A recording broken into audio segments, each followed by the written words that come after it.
Hey everyone! Before we get into this story, don't forget to subscribe to my channel for more real, intense stories like this. I knew something was wrong the moment I heard her suitcase wheels tapping across the tiles. It wasn't the sound itself, it was the way she moved, light and almost excited, like she was heading off on vacation instead of a 3-day business trip. My chest tightened as I watched her slip her phone into her coat, pressed down like it was fragile and she didn't want me to see. She didn't even look at me as she said goodbye, just brushed my shoulder with a cold kiss and whispered, "Don't wait up." That's when I knew. Or maybe it was a moment I finally stopped pretending I didn't know. For months, I had convinced myself I was paranoid.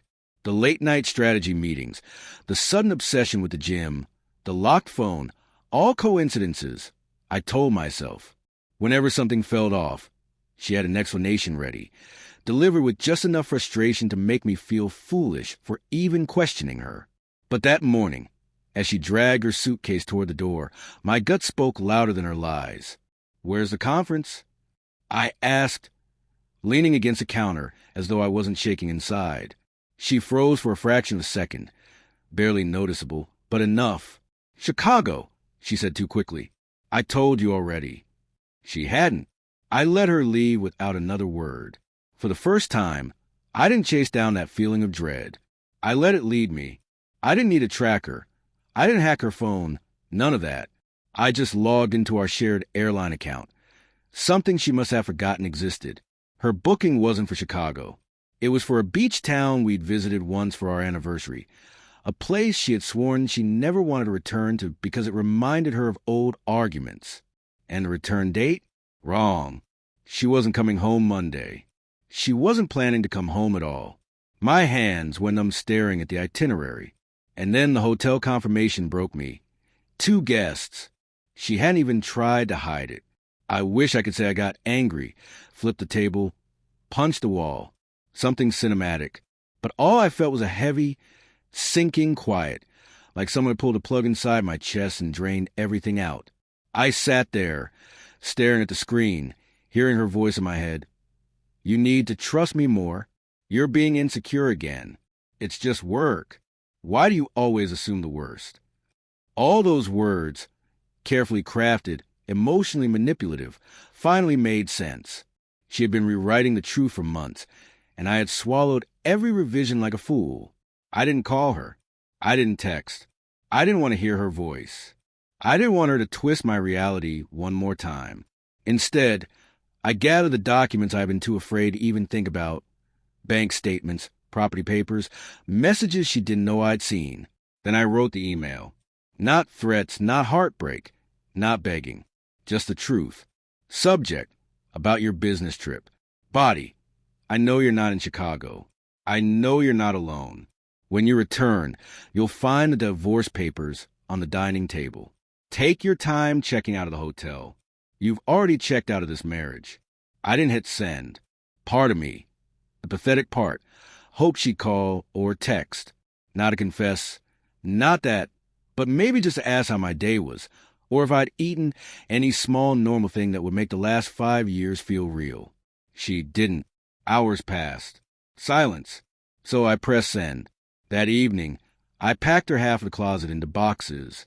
Not angrily, methodically, almost tenderly, touching each shirt, each dress, each sweater I had bought her for birthdays and anniversaries.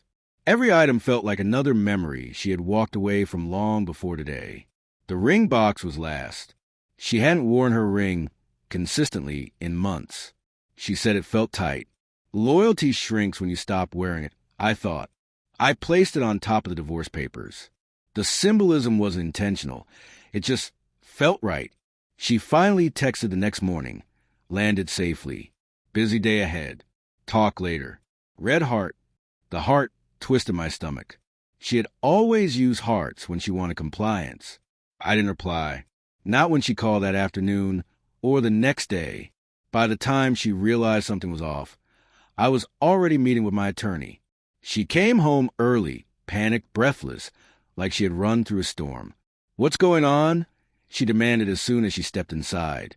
Her suitcase was still in the hallway. Then she saw the papers. Her face fell so fast I almost pitied her. Almost. Wait, she whispered. Please, we need to talk. It's all in the paperwork, I said quietly. No, you don't understand. It wasn't like that. It's complicated, she said. It's simple, I replied. You lied. She stepped closer, eyes tearing. It was a mistake. Just one time. I was confused. We were having problems. I laughed softly, bitterly. We weren't having problems. You were? Her silence said everything. Who was he? I asked. She didn't answer. That was enough. She reached for my hand, and I pulled away. For the first time, she looked truly afraid, not of losing me, but of losing the stability I provided, the life I had built, the comfort she assumed would always be there, no matter what. Can't we work through this? She asked, voice cracking. We could have, I said, before you stopped being honest, before you decided the truth was optional. Her breathing grew shaky. I made a mistake. So did I said softly. I chose you. She broke then, collapsing onto a chair like her knees gave out. I watched her cry. I had cried alone for months, but the difference was I cried because I cared. She cried because she had been caught. She left that night. No dramatic goodbyes, no last-minute confessions. Just the quiet sound of the door closing on something already dead. The house felt strange afterward, heavy but peaceful, like someone finally released the pressure off my chest. I walked to the dining table, picked up the ring, and held it one last time. Cold, unfamiliar, fitting. People think divorce is about anger, but it's really about clarity. And when the truth finally revealed itself, I didn't feel rage. I felt free. She lied about a business trip. So I answered with the truth about our marriage.